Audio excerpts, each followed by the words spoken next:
bene data, uyu mwanya nejejwe nuko Uwiteka Imana iduhaye aka kanya kugira ngo tuganire ijambo ry'Imana. Nagira ngo dusome ijambo ry'Imana tubona mu gitabo cya Zaburi, muri Zaburi ya 23, dusoma umurongo waho wa 5 n'uwa 6. Haranditse ngo intunganya ameza mu maso y'abanzi banjye, musiza amavuta mu mutwe, igikombe kirasesekara. Ni ukuri kugirirwa neza n'imbabazi bizanyuma y'iminsi yose iriho, nanjye nzaba mu nzu y'Uwiteka iteka ryose. Amen. Uyu mwanya nifuje ko tuganira ijambo ry'Imana muri aka kanya, kugira ngo kuri aya magambo Dawidi yanditse avuga ngo untunganyiriza neza imbere y'abanzi banjye, musize amavuta mu mutwe, igikombe kirasesekara. Ngo ni ukuri kugirirwa neza n'Imana bizanyuma y'iminsi yose. Anajya ngo tuganire ku neza y'Uwiteka. Dawidi wanditse iri jambo cyangwa wavuze aya magambo yavuze yarahagaze, yari yanyuze muri situasiyo z'ubuzima butandukanye. Muzi ko Dawidi yakunze kuba mu gihe aho yari ari mu ishyamba aragiye intama za se, mu gihe bakuru we bari mu gisirikare kwa Sawuli, barinze aho bari mu gisirikare we mu gihugu cya Isirayeli.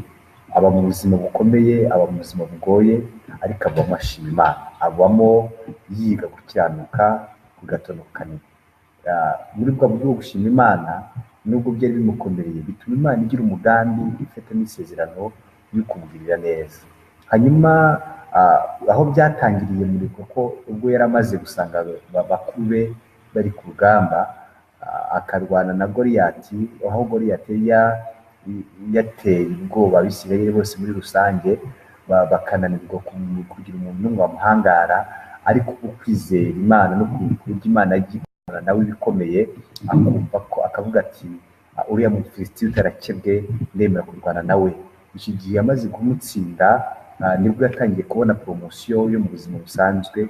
Imana iramuzamura, ajya kwa Sawuli, ntiyongera gusubira mu ntama, atangira kubaho ngaho.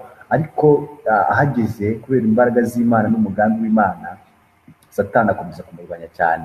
Muzi ko Sawuli yagiye amuhiga, akamugerageza uburyo bwose, akarwana n'Abafilisitiya akabatsinda, akarwana n'andi mahanga n'Abisirayeli akabatsinda. Ibi byo bigatuma Sawuli akomeza kugenda amugira urwango rukomeye. Ariko n'ubundi rimwe hari igihe kimwe, muzi ko Sawuli igeze kujya kumuhiga, akamuhiga n'umutwe w'ingabo nyinshi ari kumwe na Abuneri, bakagera no mu butayu bamuhiga bamubuze. Igihe kimwe Sawuli akaryama agasinzira, n'abasirikare bari bamurinze bagasinzira. Umukazi agafata urunywero, agafata ku kinyita cy'umwambaro we, agafata n'icumu, akagera hakurya agahamagara Sawuli. Ubwo yavuze ngo Abuneri mwari mukwiye gupfa kuko mutarinze umwami. Hanyuma Sawuli yakamuka agasanga ni Dawidi, kandi agasanga amugiriye neza nyinshi. Ibi byatumye n'Imana imwitura ibintu bikomeye cyane. Nubwo Imana yamuhaye Sawuli mu mwanya, yari afite uburenganzira kuko yamwica, kuko yamaze igihe kinamuhiga. Ariko aravuga ngo biragatsindwa n'Uwiteka kurambura amaboko, kuvusha amaraso umuntu Uwiteka yimikisha amavuta. Ibyo bituma Imana ikomeza kumugirira neza, kuko yari afite umutima uciye bugufi, utagambiriye ikibi, ahubwo ugambiriye gukora neza. Muri ibyo bintu byose, yabonye Sawuli amuhize, akabona intambara agiye arwana, aza kwandika Zaburi avuga ngo ntunganyiriza neza mu maso y'abanzi banjye, usize amavuta mu mutwe, igikombe cyanjye kirasesekara. Haleluya. Hari ibintu Uwiteka Imana agidukorera, nubwo Satani yagiye abirwanya, nubwo twaye duhura n'intambara nyinshi zitandukanye, ariko Imana ikagenda ibana natwe, ikagenda igira isezerano ku buzima bwacu, yarangiza ikabisohoza.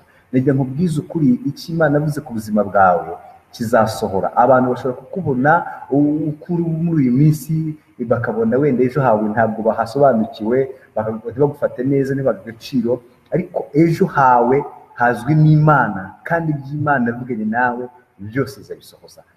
Tubayeho kubw'umugambi w'Imana, turiho kuko Imana yagiye kuza gukorana natwe. Rero muhumure, wowe ufite ibibazo bitandukanye bigukomereye, umenye ko Imana izakugirira neza. Nigeze yavuga ku murongo wa 4 ngo naho nanyira mu gikombe cy'igicucu cy'urupfu, ngo sinzatinya ikibi cyose, kuko ndi kumwe nawe. Ibishyimbo yawe n'inkoni yawe nibyo bimpumuriza. Amen. umenye ko naho waca mu bibazo, naho waca mu ntambara, ukabona ntawe kuguhumuriza, ukabona ntawe kukwitaho, ariko umenye ko Uwiteka ari kumwe nawe, umenye ko Imana ikwitayeho, umenye ko Imana igukunda. Ntukongere kwiheba, ntukongere gucika intege, ntukongere kwiganyira, umenye ko Imana iri kumwe nawe. Ndagira ngo utangarize muri aka kanya, ijambo ry'Imana yaravuze ku murongo wa 6 ngo ukuri kugirirwa neza n'Imana ngo bizanyuma y'iminsi yose iriho, nanjye nzaba mu nzu y'Uwiteka iteka ryose. Komeza ugire kwizera, ineza y'Uwiteka kuri wowe, umugambi w'Uwiteka kuri wowe biracyakomeje. Ntukwicike intege, ntusubire inyuma, ntiwiganyire, ahubwo uzirikane isezerano, uzirikane umugambi, uzirikane cya gihe Imana yavuganye nawe, wihebye umenye ko bizasohora. Nagira ngo ndangije nkwifuriza kugira ngo wowe waruteze amatwi iri jambo ry'Imana, iyi video, kugira ngo ukomeze kugira ibihe byiza, ukomeze gukomera, kandi ukomeze kurushaho gukorera Imana no kugira ibyiringiro no kwizera muri wowe ko intambara urwana, ibibazo ucamo, ibyo ubona bibigerageza uhura nabyo, ariko Imana iri kumwe nawe kandi ifite umugambi mwiza wo kukurengera. Yatsindiye isoko ryo kubana nawe no kubana no kuneshereza. Murakoze cyane, reka dusenge Imana. Imana turagushimiye, tugushimiye kubw'amagambo yawe meza uduhaye.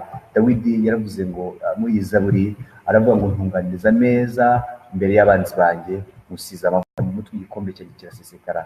By'ukuri hari abantu bateze amatwi iri jambo ryawe, bahuye n'intambara, bahuye n'ibigeragezo, Satani yagiye bahiga uko bwije n'uko bukeye, ariko Imana igitunganyiriza abantu neza, ikabarengerera, ikabacira inzira nziza, ikamera ibintu byishimo mu mitima yabo.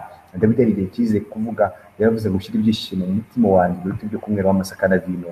Bemerera aba bantu ibyishimo, baremereye umunezero, uko babona bibakomere bibagoye, ubiteho cyane. Ndasenze cyane kugira ngo buri muntu wese wumvira ijambo ibashe kumuhumuriza, ibashe kumuremera ibizindi imbaraga n'ibindi byiringiro mu buzima bwe. Urakoze kubana natwe, ukamureka uturengera, tugeze mu minota y'izina rya Yesu Kristo, amen. Mwari kumwe na Nzeyimana Batishabani, bifuje gukomeza kugira ibihe byiza, kuvuga neza kandi no gutera imbere mu buryo bw'umwuka. Murakoze, amen.